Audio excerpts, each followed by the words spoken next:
Alors cette fois, on va se tourner vers les acteurs eux-mêmes et plus précisément vers les accords cadres internationaux. Une étude qui a porté sur 10 groupes français avec une centaine d'entretiens réalisés dans les directions des relations sociales, mais pas seulement, du côté des directions RSE, développement durable, la direction des achats, etc., avec les fédérations syndicales internationales, et puis, selon les cas, les représentants syndicaux nationaux qui étaient particulièrement engagés dans la négociation ou la mise en œuvre ou le suivi de ces accords, donc une dizaine d'entretiens par groupe. Alors, au fond, avant de passer la parole à mes collègues, je voudrais insister sur deux idées. La première, c'est qu'un même instrument, ici l'accord cadre international, se prête à des usages qui sont divers, une diversité d'usages qui dépend, qui se fait en fonction des situations des entreprises, mais qui se fait aussi en fonction des usages passés des accords cadres internationaux. L'intérêt d'aller regarder les entreprises françaises, c'est qu'il y a, pour un bon nombre d'entre elles, une expérience déjà répétée de négociation d'accords cadres international. Elles n'en sont plus à leur premier accord cadre international, et du coup, il y a des effets d'apprentissage, d'évolution de cette négociation qui tient compte des négociations passées et de la façon dont chacun évalue la portée, l'effectivité de l'accord qui a été précédemment négocié. Donc ça, c'est la première idée, l'idée d'usage divers de ces accords. La deuxième idée, qui est un peu synthétisée là par ce tableau que je vais sans doute pas commenter dans tous ces détails, mais c'est que ces usages divers ont discrètement mais fortement évolué au cours des années récentes dans les entreprises que nous avons étudiées. Cette évolution, elle se manifeste dans le contenu des accords, dans la façon dont ces accords sont rédigés, mais aussi dans la façon dont on négocie ces accords et dans les pratiques, les outils de mise en œuvre de ces accords. Cette évolution, elle se voit aussi dans la place, et Rémi Bourguignon tout à l'heure y reviendra, dans la place et le rôle donné aux organisations syndicales dans ces processus de négociation et de mise en œuvre des accords cadres internationaux. Alors, avant de passer la parole à mes collègues, je voudrais surtout insister ici sur, au fond, on a essayé de rendre compte de cette diversité de conception des accords cadres internationaux, de façon de s'engager dans un processus de négociation et de mise en œuvre de ces instruments de trois manières, au fond, en distinguant trois logiques à l'œuvre dans l'élaboration de ces accords. Première logique qu'on a qualifiée d'instituante, c'est au fond la logique que l'on retrouve à l'origine des premiers accords cadres internationaux et que l'on retrouve encore aujourd'hui dans des accords internationaux qui ont été récemment négociés, par exemple à la Société Générale en 2015. Ici, on a un contenu des accords cadres internationaux qui est centré sur les droits sociaux fondamentaux de l'OIT, scrupuleusement centré sur ces droits sociaux fondamentaux, et on qualifie cette logique de logique instituante parce que finalement l'essentiel, au-delà de la reconnaissance de ces droits sociaux fondamentaux, c'est surtout la reconnaissance des deux parties à la négociation. Que d'un côté, la direction du groupe reconnaît comme un interlocuteur privilégié la Fédération syndicale internationale avec laquelle elle négocie, et qu'elles se reconnaissent finalement toutes les deux comme des parties tierces, je ne suis pas sûr que ce soit le bon terme sur un plan juridique, mais enfin comme des parties susceptibles d'intervenir dans les filiales à l'occasion de conflits autour de la mise en œuvre de ces normes. Donc une première logique instituante que l'on a trouvée dans les premiers accords cadres internationaux et que l'on retrouve en général aussi dans les premiers accords cadres internationaux qui ont pu être négociés dans les entreprises qu'on a pu observer, par exemple l'accord d'Orange en 2006. Dans les années récentes, on propose de distinguer deux façons de nouvelles façons de concevoir cette négociation transnationale. Une seconde manière, c'est ce qu'on a appelé la logique constitutionnelle. Constitutionnelle au sens où on va trouver là, dans ces accords cadres internationaux, un très très large panel de thématiques couvertes par l'accord, qui en général reprend le bloc instituant des droits sociaux fondamentaux, mais qui va également ajouter des choses qui ressortent éventuellement des politiques des ressources humaines, l'égalité professionnelle, etc., mais également du développement durable, de la RSE dans un sens très large. Et on a là des textes qui couvrent un très large champ de domaines, de politiques d'entreprise, avec le principe que pour tous ces domaines, il y a une priorité donnée à la négociation, au dialogue avec les représentants du personnel, et en particulier avec les organisations syndicales signataires, pour discuter et évaluer la mise en œuvre des politiques d'entreprise dans ces domaines. Le contenu ensuite de ces accords peut varier considérablement d'une entreprise à l'autre. Il y a des accords qui vont être beaucoup plus, qui vont véritablement développer chacun de ces points, d'autres qui vont, en quelques lignes, dire au fond les thèmes que couvre l'accord. Le terme de constitution, ça vient d'un entretien que nous avons eu avec un directeur des relations sociales, d'un de ces groupes, qui parlait de l'accord cadre comme une constitution. Ce qu'il entendait par là, et ça nous semble caractériser effectivement la plupart de ces accords, c'est-à-dire que c'est un texte qui sert en fait de matrice à d'autres textes, à d'autres négociations ou à d'autres politiques d'entreprise, mais c'est un texte qui ne rentre pas dans les détails de la mise en œuvre. Une constitution au sens où ça va poser de grands principes. Ensuite, la mise en œuvre de chacun de ces principes est renvoyée soit à des négociations précises, soit à des dispositifs unilatéraux, qui seront ensuite discutés par des procédures d'information et de consultation dans les instances de représentation du personnel. Il me reste 1 minute pour vous présenter la dernière conception, et avant de passer la parole à mes collègues. La conception instrumentale, elle, c'est une conception qu'on a trouvée là dans des accords assez récents, chez Danone, Engie ou Orange, qui sont des accords en fait, qui sont, pour le coup, centrés sur une thématique très particulière, et qui a un objectif là très clair d'efficacité, au fond. On passe par un accord pour rendre plus efficace la mise en œuvre d'une politique d'entreprise dans le domaine. Alors ça se trouve par exemple chez Engie ou chez Orange sur les thématiques de santé et sécurité au travail. Alors pourquoi on passe par la négociation pour être plus efficace dans la mise en œuvre de ces politiques mondiales d'entreprise en matière de santé et sécurité? Sans doute Rémi aura l'occasion de vous expliquer ça. Merci Arnaud, bonjour à tous. Je vais assez rapidement vous parler de la fabrique des accords, pour ensuite laisser la place à Rémi qui nous parlera plus de la partie syndicale, mais juste vous donner quelques éléments concrets de ce qu'on a perçu de la modalité de construction de ces accords, avec quelques constats assez élémentaires, mais qu'il convient de rappeler, qui sont que ces accords de seconde génération ont été signés assez rapidement, c'est-à-dire qu'en général, un premier texte est mis sur la table et au bout d'une demi-douzaine de réunions, l'accord est définitivement signé, ce qui est assez original, et ça nous a incité à essayer d'en savoir plus, et on a constaté que de façon assez inédite par rapport à ce qui avait été écrit sur les accords de première génération, souvent ce sont moins les textes à l'initiative des FSI qui sont signés que des textes qui sont mis sur la table par la direction, quitte parfois à refuser un premier texte proposé par les partenaires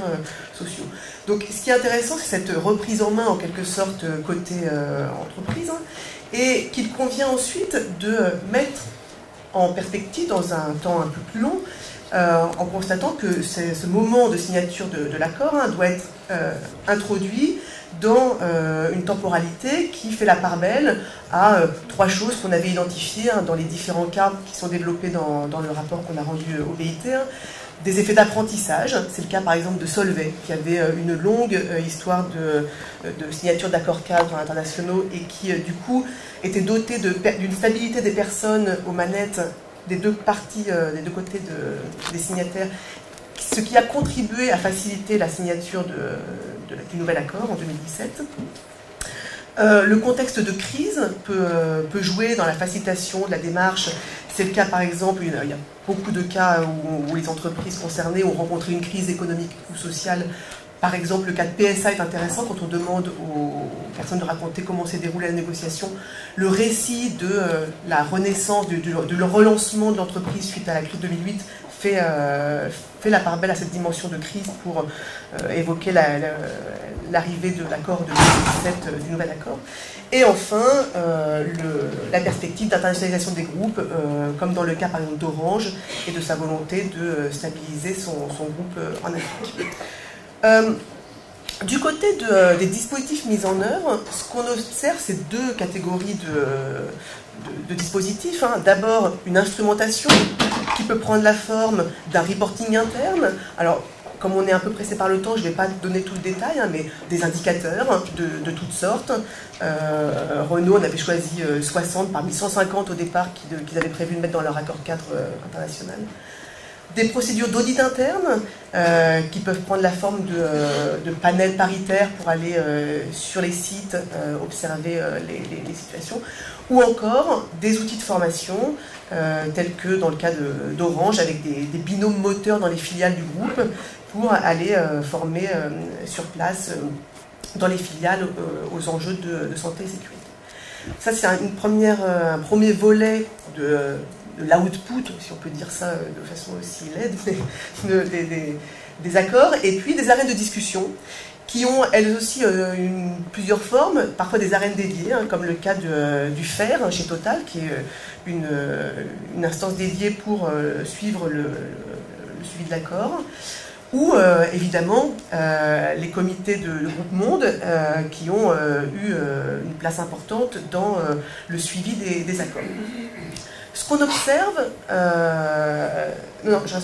ce qu'on observe pour cette instrumentation, c'est que pour reprendre la tripartition des accords en trois catégories hein, présentées par Arnaud, ce qu'on observe, c'est que les accords qui relèvent encore d'une logique strictement instituante débouchent sur un outillage relativement faible. Les accords qui relèvent de la démarche constitutionnelle sont celles qui ont mis en place un arsenal d'indicateurs assez imposant pour, de façon assez sophistiquée, faire un reporting sur leurs pratiques. Quant à la logique instrumentale, hein, comme chez Engie ou Orange, on voit se développer des indicateurs assez précis et peut-être une part un peu plus importante à des dispositifs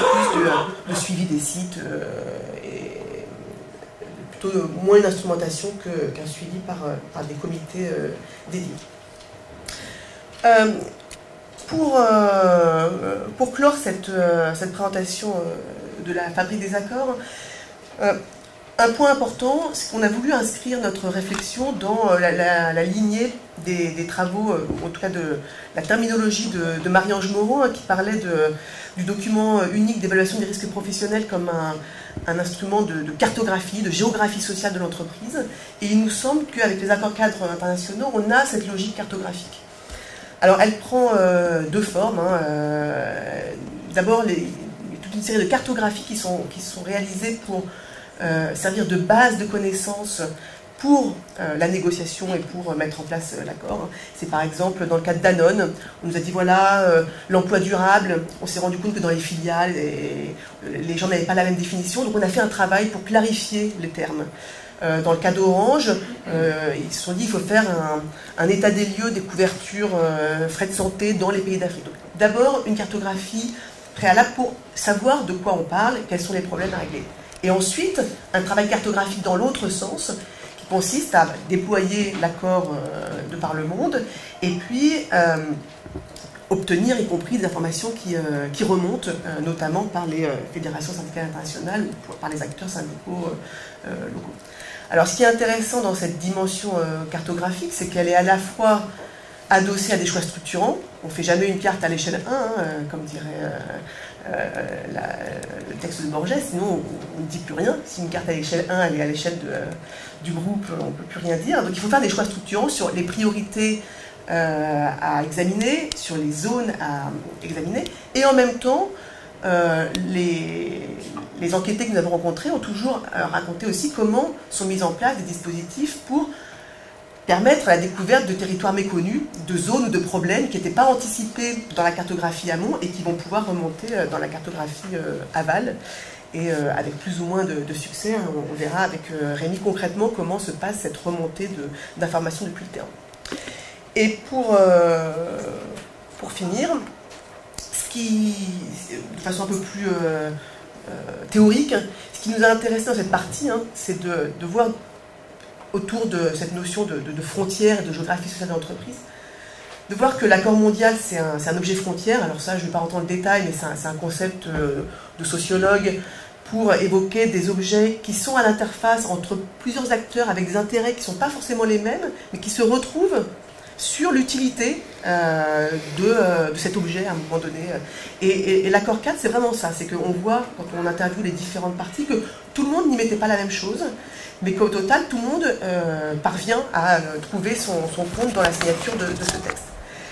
Et cet accord redéfinit les frontières de l'entreprise à 3 niveaux. D'abord, évidemment, en redéfinissant les frontières d'applicabilité des engagements du groupe, ce qui était quand même l'objectif au départ, d'étendre des engagements à l'ensemble du groupe, mais également en instaurant, au-delà de l'instituant, même en instaurant un dialogue social mondial avec des acteurs qui sont jugés légitimes à l'échelle monde, groupe monde, et puis enfin par cette instrumentation qui fait la part belle à des cartographies. Donc il nous semble qu'il y a là quelque chose d'intéressant à étudier, y compris dans l'avenir, dans cette redéfinition des frontières de l'entreprise et de la frontière du groupe. Et précisément, on avait déjà à l'époque de ce rapport commencé à évoquer la loi sur le droit de vigilance qui était en voie de signature. Maintenant qu'elle est effective, on pense qu'il faut continuer à réfléchir à l'articulation entre les outils que sont l'accord cadre mondial et puis les nouvelles régulations que sont notamment la loi sur le droit de vigilance. Et nous travaillons actuellement à un rapport en ce sens pour le Bureau international du travail sur la mise en place des premiers plans de vigilance. Merci. Merci. Alors, je vais prolonger l'exposé en vous présentant un autre axe d'analyse qu'on a retenu dans le rapport, qui se focalise plutôt sur les relations entre les organisations syndicales et le management de l'entreprise, et finalement ce que nous disent ces accords cadres internationaux de ces relations et de leur éventuelle transformation. Alors si on regarde la littérature académique qui est consacrée à ces questions d'accords cadres internationaux, on peut observer que finalement les analyses fluctuent entre 2 grandes positions. L'une qui consisterait à dire mais finalement les ACI sont à appréhender comme de la négociation, des négociations un peu atypiques parce que ça mélange des pressions institutionnelles, notamment par les ONG, etc., et de la négociation collective par organisation syndicale, mais finalement c'est le reflet de rapports de force, de pression exercées par les parties prenantes, les organisations syndicales. Donc une approche assez classique, négociation. Et puis une autre approche qui voit les accords cadres internationaux comme des démarches beaucoup plus coopératives et qui sont finalement une entente entre le management et les organisations syndicales pour participer à ce qu'on appelle le transfert de pratiques dans des groupes qui sont des groupes internationaux extrêmement complexes. Et donc là, on voit bien qu'on l'inscrit dans une démarche beaucoup plus partenariale, et donc on a un peu ces 2 visions qui structurent la littérature, et on peut très vite ressentir une frustration avec ces deux lectures qui peinent à emporter la conviction, d'une part parce que on voit que les négociations, finalement, se font de manière plutôt coopérative, plutôt rapide. Pauline vous en a parlé. Et il y a rarement des négociations très difficiles sur les accords cadres internationaux. Donc, ça plaide pas tout à fait en faveur de l'idée que ça s'appréhende comme de la négociation collective avec du rapport de force et tout ce qui va avec. Mais d'autre part, on ne peut pas non plus dire que c'est un monde où tout est fluide, où tout va bien, où tout s'articule. En réalité, les organisations syndicales font part de nombreuses difficultés, mais plutôt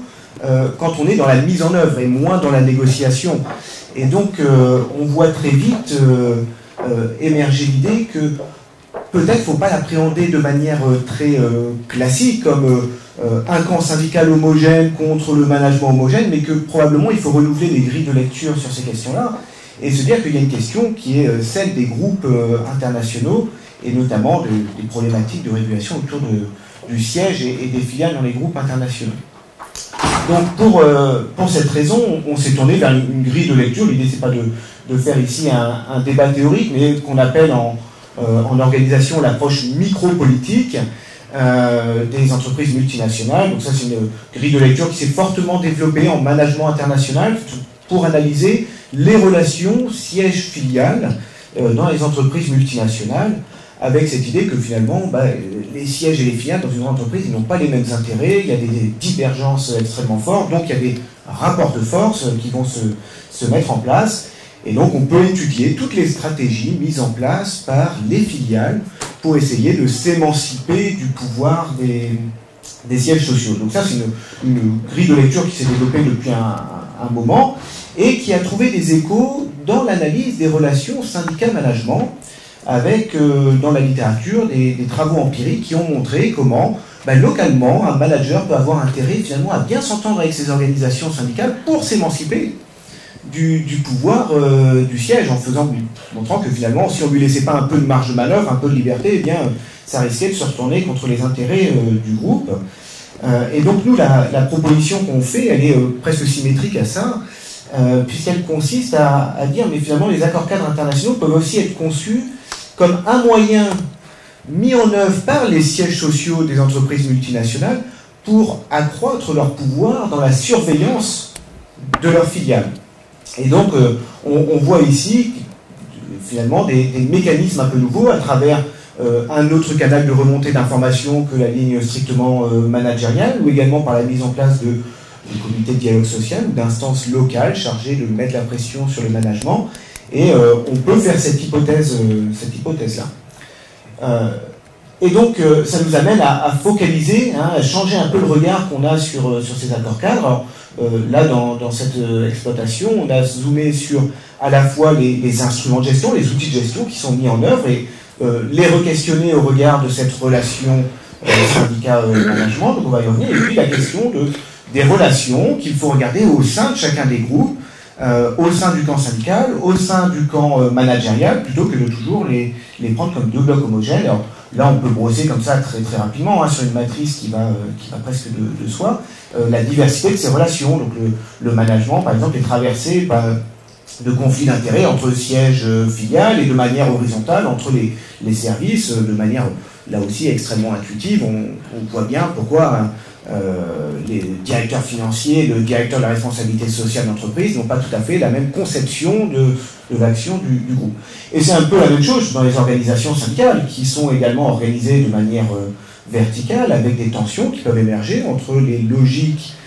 qui sont celles des fédérations syndicales internationales versus les logiques syndicales qui peuvent exister dans l'entreprise, ou alors dans les instances de représentation du personnel type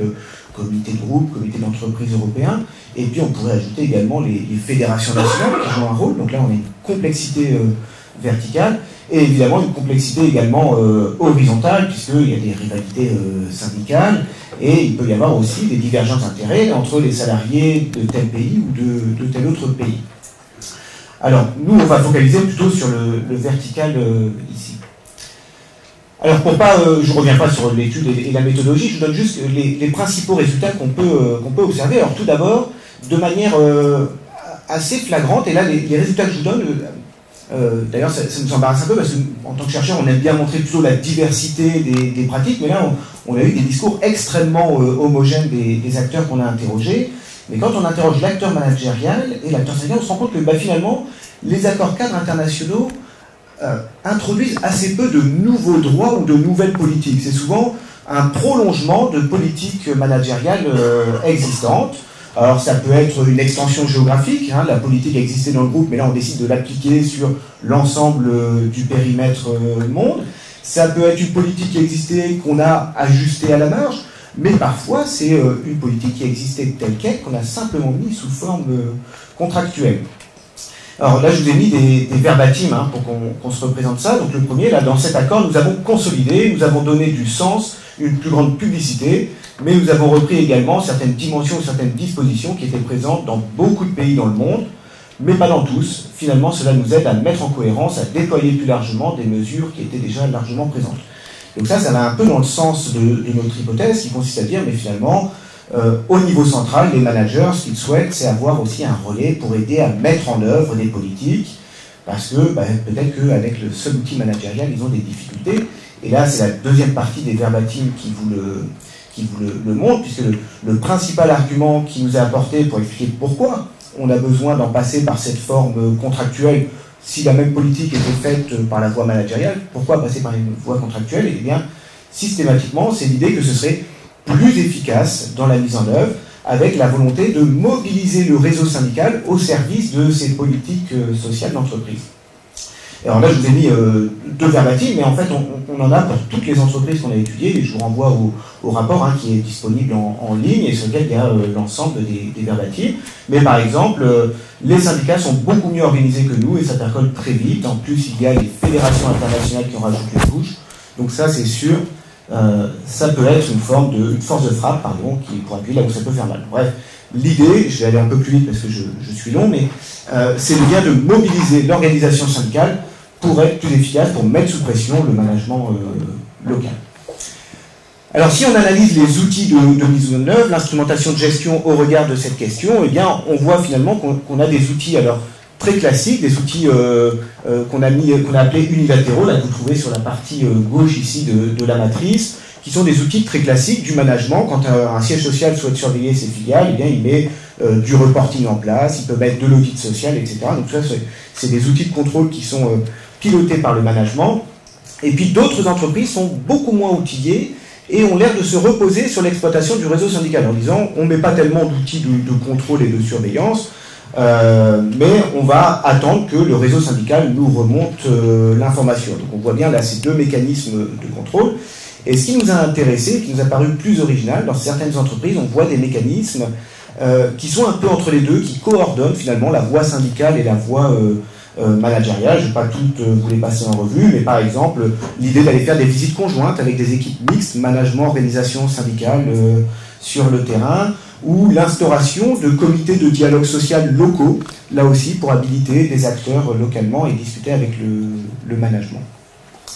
Alors, je vais vite, voilà, on arrive sur la discussion, donc ça ouvre des pistes pour la suite. Ce qui sera intéressant dans cette voie, c'est de continuer à voir est-ce que ça produit des changements plus structurels, parce que là on est en train de parler d'arrangements micro-politiques, d'entente entre des acteurs, mais on se demande ce que ça peut changer sur du plus long terme. Est-ce que ça crée des nouveaux espaces pour l'action syndicale? Est-ce que c'est des espaces qui sont pérennes, ou est-ce que c'est simplement des très très ponctuels? Il faudrait également explorer la dimension procédurale de ces arrangements, parce que là aussi on a pu entendre beaucoup d'entreprises dire mais finalement on a dealé avec les organisations syndicales parce qu'elles nous semblaient plus efficaces, elles allaient nous aider à mettre en œuvre les politiques, et puis parfois avoir une certaine déception en disant mais finalement le réseau syndical il n'est peut-être pas si puissant que ça, il n'est peut-être pas si homogène que ça, et donc on découvre un peu dans l'action les ressources des différents acteurs, et on peut le mettre dans le temps long pour voir comment évoluent ces stratégies. Et puis peut-être le dernier point, pour terminer sur un élément qui peut-être peut faire discussion, ces compromis ou ces arrangements micro-politiques, eh bien, ils ne vont pas sans paradoxe ou sans contradiction. Et là, je vous reprends un verbatim d'un DRH qui semble poser une question extrêmement forte, qui considère que, de fait, ce type d'arrangement, ce type de deal suppose une certaine solidarité entre les acteurs, et donc une certaine modération dans la critique. Et donc là, je vous ai remis également un verbatim dans lequel il explique quand il y a quelque chose qui ne marche pas très très bien, eh bien, il ne faut pas trop le dire, ou en tout cas le dire pas trop fort, parce que on a chacun des ennemis de ces démarches. Lui, il dit dans son camp managérial, il dit dans le camp syndical, tout le monde ne partage pas non plus ces démarches coopératives. Donc il ne faut pas dire trop fort ce qui ne marche pas, puisque sinon nos ennemis vont s'en servir pour faire tomber la démarche collaborative qui est la nôtre.